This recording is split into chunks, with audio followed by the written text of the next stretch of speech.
Hi there, everybody. Welcome back to part 4 of this week's episode of Leading Our Own Way. We're getting into some valuable insights from this week's guests that you can definitely apply to your own journey. Please definitely stay tuned for advice and inspiration that can help us all. If you missed the first part of the week in part 1, 2 and 3, definitely go back. The show notes should be filled with all the links, so go and click on them if you need to catch up. Also, definitely subscribe to the channel and all the other ones if you can. It's going to really help the show.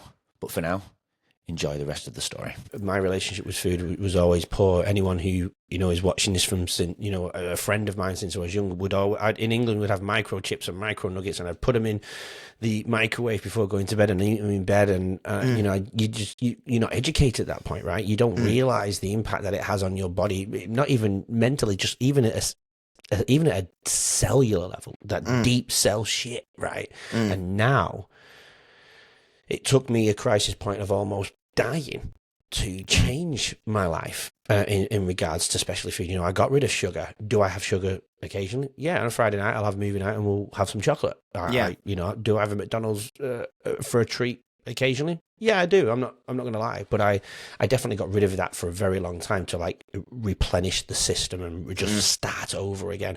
And what you've just said there, though, you're so right. I now look at it as alcohol. I know my hangover the next day.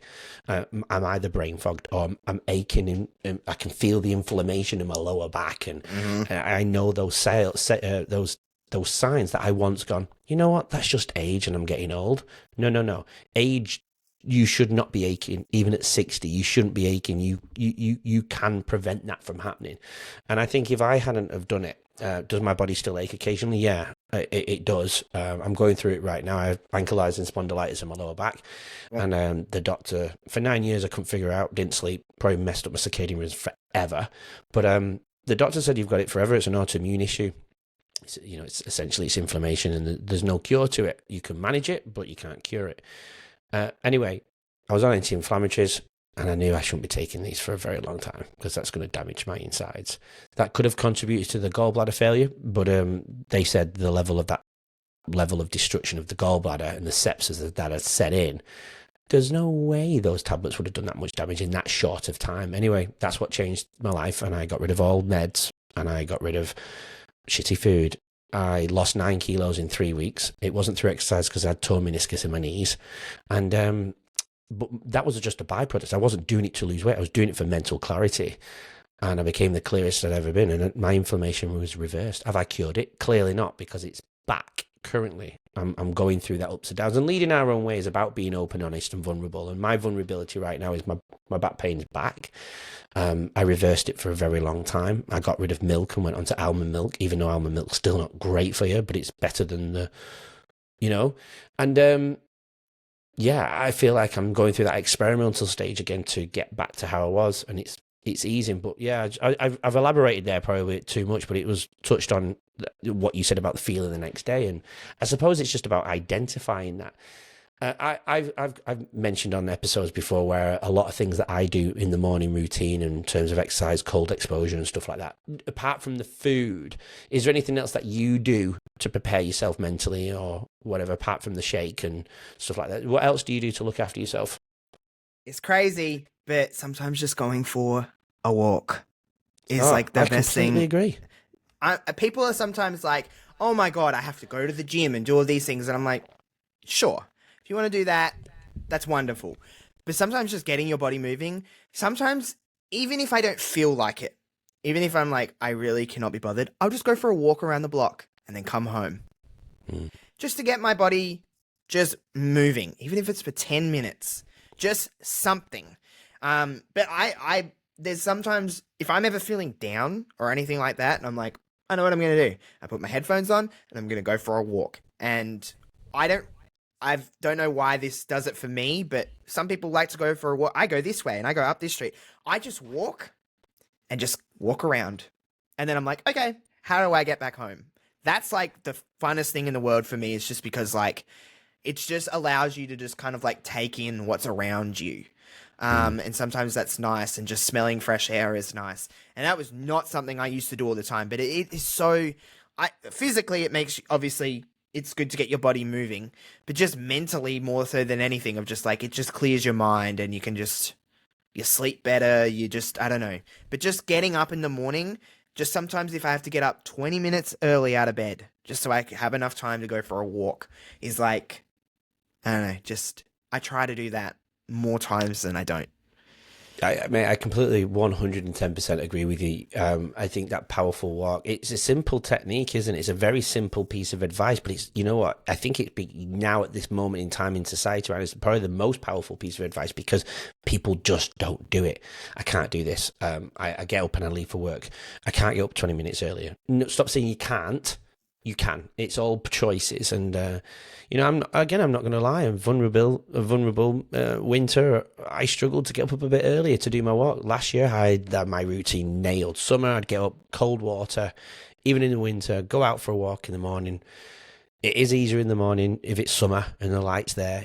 Definitely a lot easier. And it's slowly coming back. And I'm not as disciplined as I was last year, but I just remember the feeling.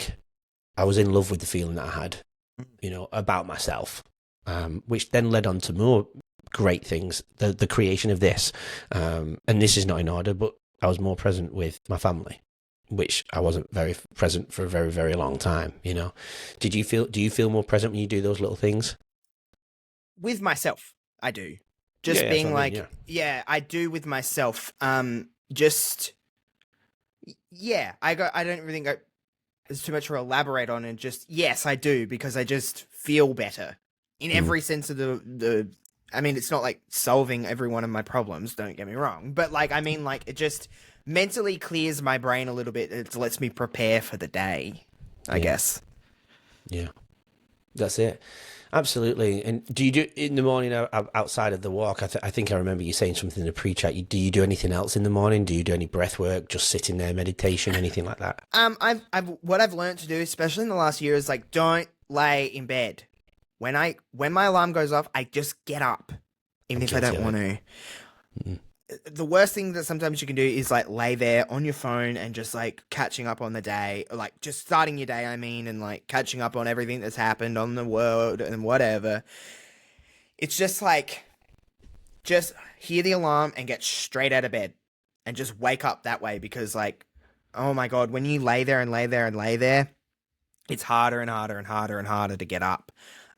So like some people I know put their alarm on. They're like, I've got to put my alarm on this many times, so I keep hitting snooze. I'm like, I put my alarm on for the last moment that I have to get up, so then I know that I have to get up, because otherwise I'll get back into that zone. But like, because I used to be really bad for it, and I'd lay in bed all morning and then be like, oh, I better get up. And I'm not saying I do this every single day. There's some days where you want to be lazy and you have those days, but like, hear the alarm and just get up, because I don't know. I don't know. It makes me feel better. No, I agree. It's simple, but it's so important to do. And I think the majority, I even see it in kids at schools, you know, the lack of sleep, you know, and they go to bed late, they're on devices to the last point. I know you probably do, because what you do. And so do I. I check my social media, but I don't know, it feels like it's a real chronic level with these young ones. I have a 15-year-old brother, so trust me, I get it. He's up until 3 o'clock in the morning, just like on his phone. I'm like, go to bed, go to sleep. Yeah, wow. You don't live with your brother though, do you? No, he's here a lot though. I like to give my mum a rest sometimes.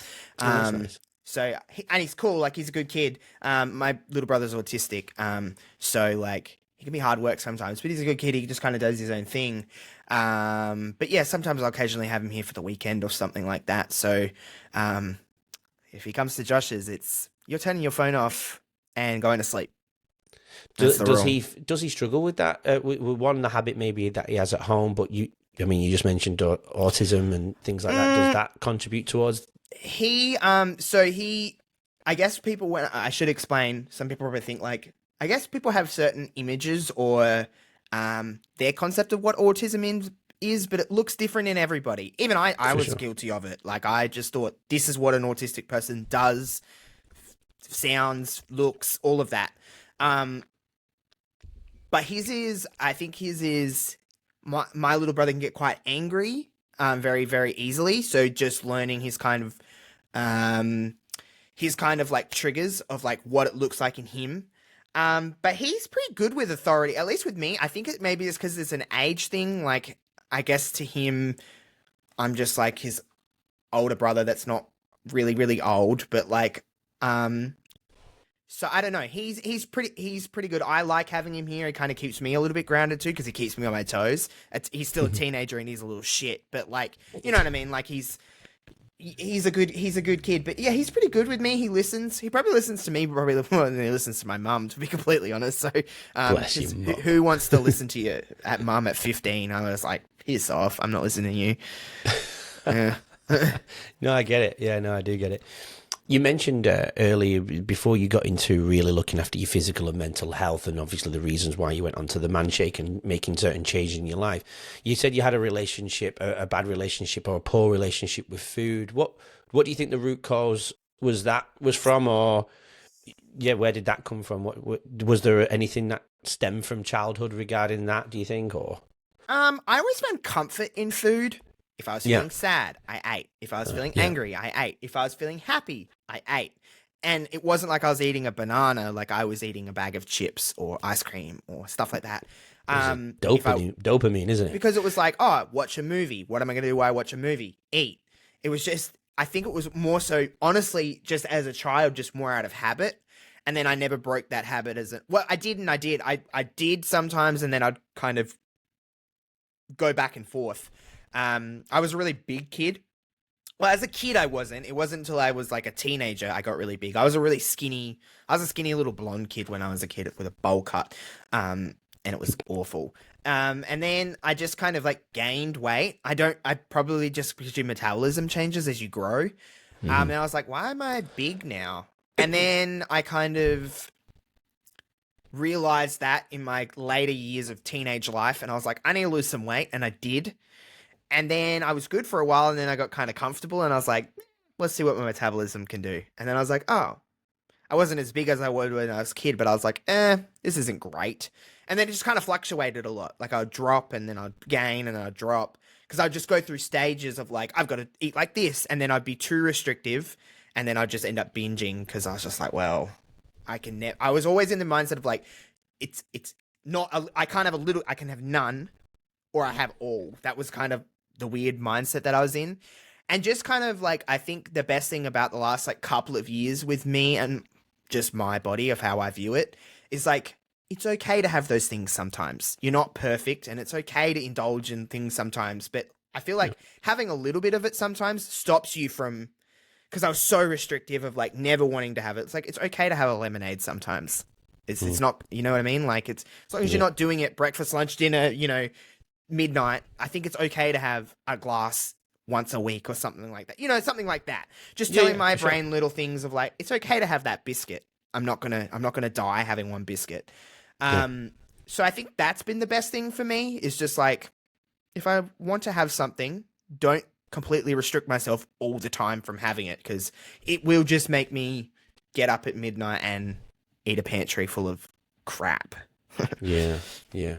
Was weight an issue as a child then, do you think? Was it caused from anything else that was going on in your life where you was trying to fill in that hole? Join us tomorrow to hear more from today's incredible guests and learn valuable insights to help you lead your own way.